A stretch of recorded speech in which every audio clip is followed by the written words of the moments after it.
live. So hopefully this is actually happening right now. It just says I'm live now, so if you're there, say something. Oh, good. Okay, so I am live. Alright. The system works. Oh, goodness. Okay, well that was annoying. So, yeah, my computer just decided to start updating right in the middle of all that, so sorry about that. And hopefully I fixed the problem now. Okay, yeah, alright, so all my computers are going a little insane right now. So, okay, so what we're looking at, and again, if you're watching this probably the next day, because I think I lost most of my viewership on the last one there, so thanks for sticking around if you have, and if you haven't, that's okay. You can always watch these the next day, like I always tell you, so not a big deal. Uh-oh, now I've done it. Oh my gosh. What's going on tonight? Just nothing's going my way. There we go, okay. Alright, hopefully that looks a little better. Alright. So what I was talking about out in my garage that I was unable to replicate is, oh hey Ian, how are you? So what I was talking about was if you're going to cut through a four-dimensional figure, and I'm trying to see if you, okay, good, you can't see my cursor. Okay, so if you're going to cut through a three-dimensional figure, and you want to create a four-sided shape, well, then you have to end up cutting through 1, 2, 3, 4 faces. So this this cross-section of a cube has it set up already so that we're cutting horizontally, perfectly horizontally to the bottom face. So this cut right here is actually parallel to the bottom face, okay? So if I were to change this cut, so let's say I tilt it, okay, I actually end up getting more, and you can see this shape right here. If I cut diagonally, I'm actually getting more of a rectangle. So the angle that I cut actually does determine the shape I'm going to get. So again, if I'm back to perfectly horizontal, I'm going to get a square because that's the shape of the bottom face, okay, and the top face, okay? And again, a cross-section is what is the actual shape you make when you cut. So that's why we're focusing on these red lines right here, okay? So again, if I tilt this, I do end up changing the shape, okay? And if I go perfectly vertical, okay, and I'm cutting perpendicular to the bottom face, you know, then that does also make it changes the cut to be the same as the front and back face. Okay, so you will see on your test when they're talking about cutting horizontally or cutting vertically. Okay, and again you'll get the shape that is the opposite face here. So because I'm cutting horizontal, or because I'm cutting vertically here, the front face is actually going to be the same shape as the cut, which should be a square because I'm cutting through a cube. Alright, so now I talked earlier when I was cutting through pieces of wood, I told you that if you have 6 faces, you could potentially get a 6-sided figure as your cross-section, as the shape of your cut. So you have to do kind of a wonky cut here. So you can see I have to do some tilting, and I also have to do some turning. So I'm not going to cut perfectly through the shape, but you can see when I do that, and I'm going to try to get as nice a hexagon as I can there, but you can see I'm cutting through 1, 2, 3, 4, 5, 6. I'm cutting through 6 different faces here. Okay, so that's why. Well, and I'm cutting through these faces. Oh, you can't really see I'm cutting through the bottom face there, but I am. So this is cutting on the bottom face.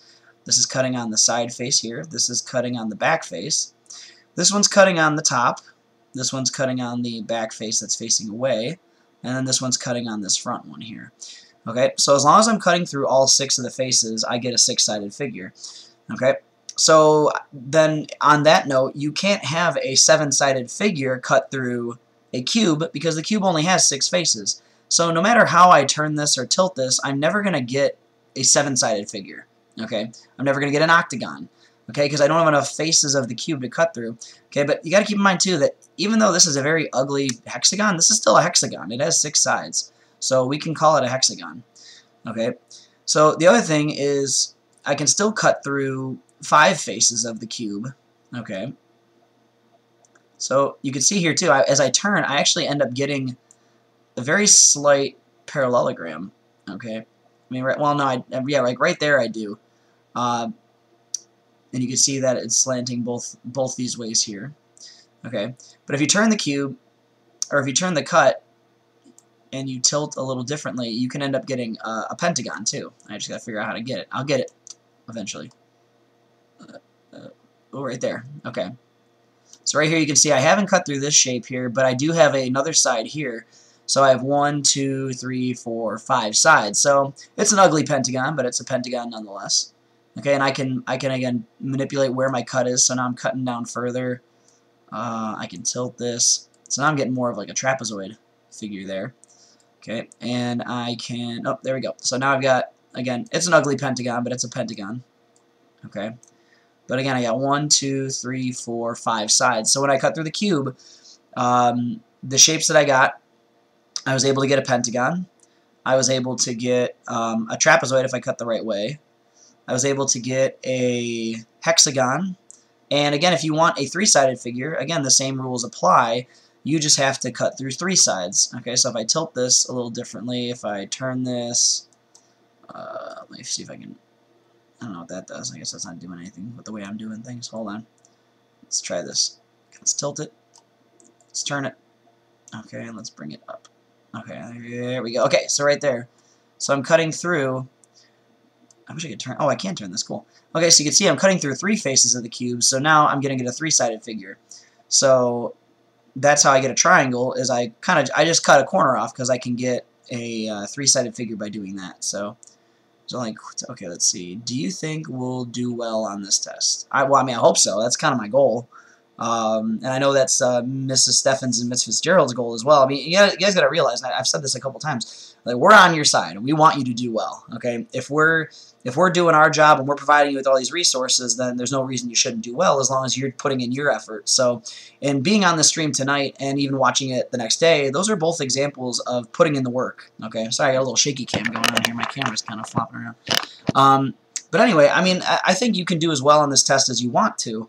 So if you're doing everything that's asked of you and you're putting in the extra work like you're doing right now, then there's no reason you shouldn't. So, so that's my advice there. So, all right. So let me see if I can get. For some reason, I always mess this up. Sections of a rectangular. Okay, yeah, that's what I want. Okay. So we're gonna talk about another shape here. All right, and this is a rectangular pyramid. I actually want a square pyramid if I can get it. Let me see. Okay, so I can make it more transparent. I can make the plane more. Well, I guess we can do that. That looks good. But anyway, so what you're going to be dealing with is you're going to have a square pyramid. I'm looking for a square pyramid on here, and I'm not seeing it.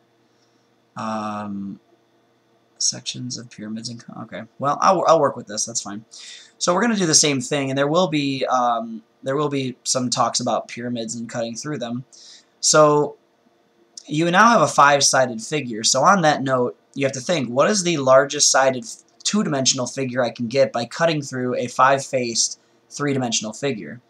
Okay, and so if I were to rotate this, that doesn't do anything. But if I rotate this way, okay, with a pyramid I can get different shapes than I can with the cube. Okay, the same rules still apply. And I'm going to zoom in a little bit. But again, the way that I tilt this is going to determine what kind of shape I can get. So let's say I'm cutting, I don't want to rotate. Let me see, height. I want this to go forward, darn it. Oh, alright, I see the little button that would let me do that. Okay, I think it's this way. Yeah, okay. So if I cut off an edge of this trapezoid, and again, if I rotate this, it looks like a rectangle from the side. But if I actually face it this way, and my students got a little confused on this one, you actually have a trapezoid because you can see that these sides are pinching inward. They're coming together like a trapezoid would, and your top and the bottom are still parallel. So you do have a trapezoid. In my class, we actually went over all of the properties of 3-dimensional or of 2-dimensional shapes that we've forgotten, so we can identify them correctly. So we know that a trapezoid has 1 pair of parallel lines. Okay, that's how it's defined.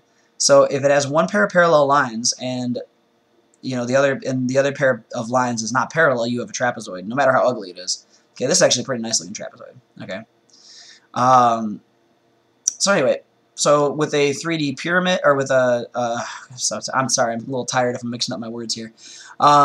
So with the square pyramid, I can get up to a 5-sided figure. I just have to work on, I gotta tilt and rotate a little more here to include all 5 sides in my cut.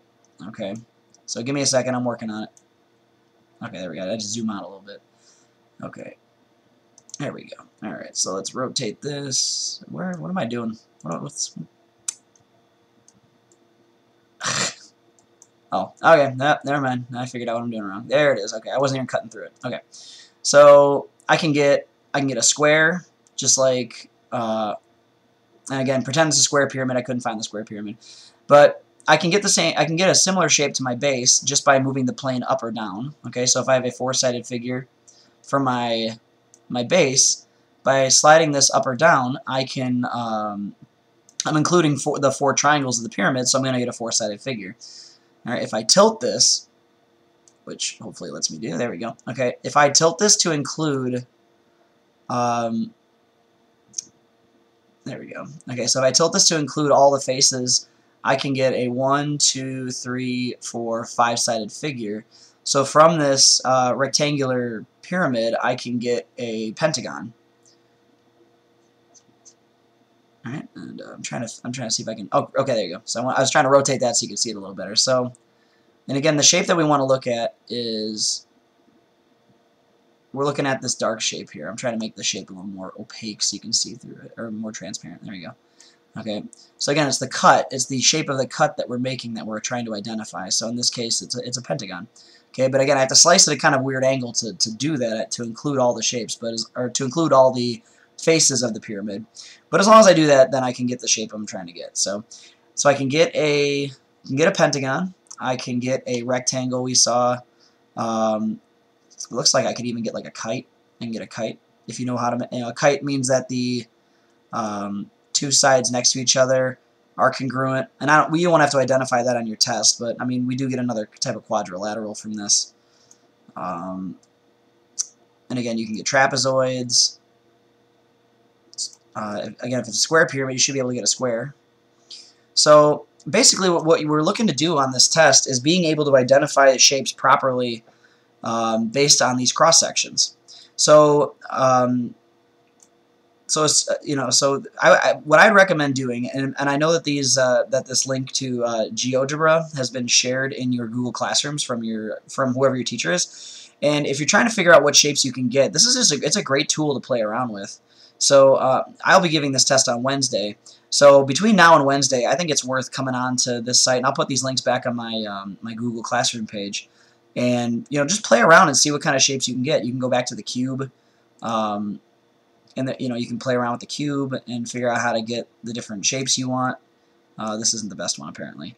The one I was on before was awesome. I like that one. So and I'm sure that there's a better one for a rectangular pyramid, but let me see. Of course, now I'm trying to go back to where I was there. So, but yeah, this is all. This is I think this is a really great tool for just being able to manipulate different planes, different angles, to see what kind of cuts you can get, because it doesn't say that you have to cut it perfectly horizontal or perfectly vertical.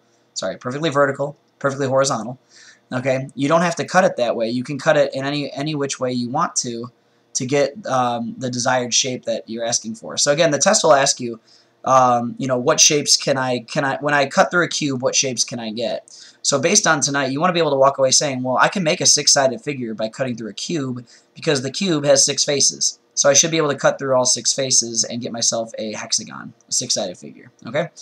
So that's basically what the test is asking for, is for you to identify the shapes that you get from the cross-section. And again, the cross-section isn't the shape you have left over, which is, I think, one of the biggest mistakes my class was making. It's asking you about what shape do you get when you cut into it. So that's where this shape right here is coming from, is it's this shape that's cut and left over when you slice through it. Okay?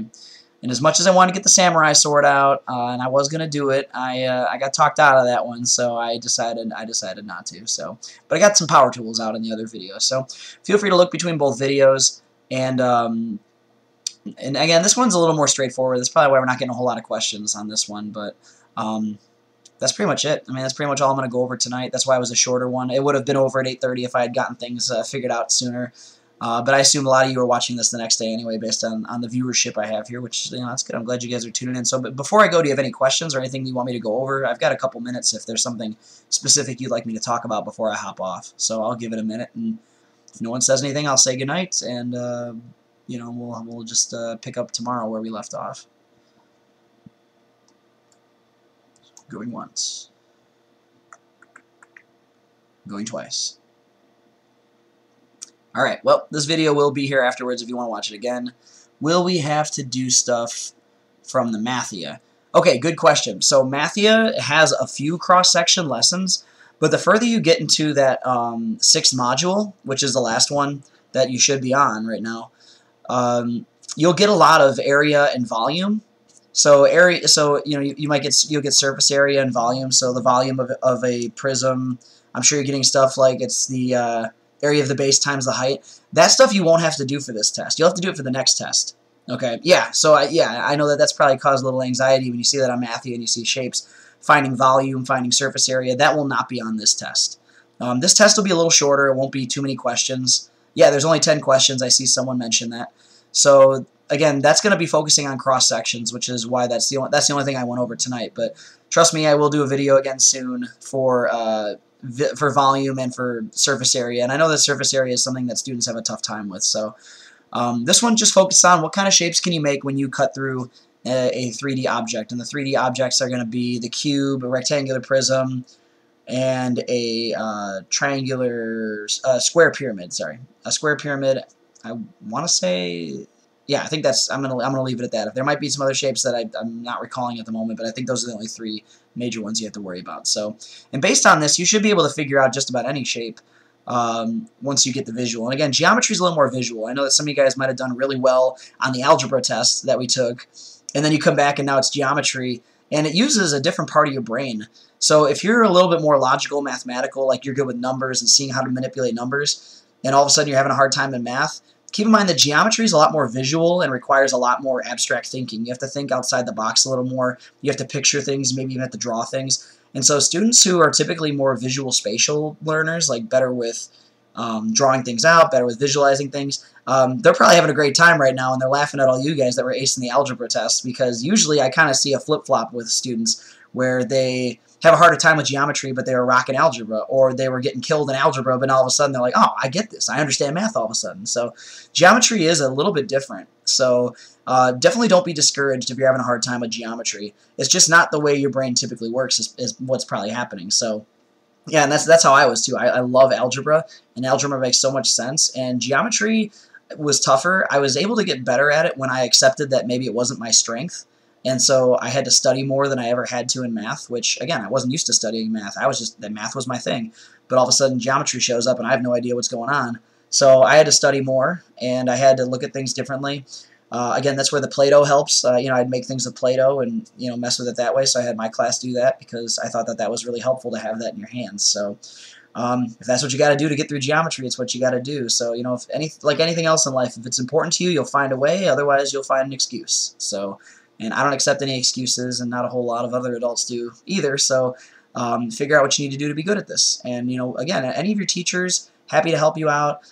You've got the after-school homework club that has teachers there. You've got the Great Start Morning Club in the morning, which, is with a math specialist. So that's a good thing.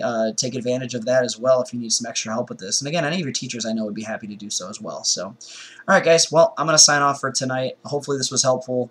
Again, I tried to show you a visual representation with some saws and, actually cutting through an object, and then showing you digitally. Hopefully both were helpful. So, well, thanks for making it short because I want to watch the championship game. Well, I wouldn't want to keep you from that. So you enjoy that, and you guys have a good night. See you later.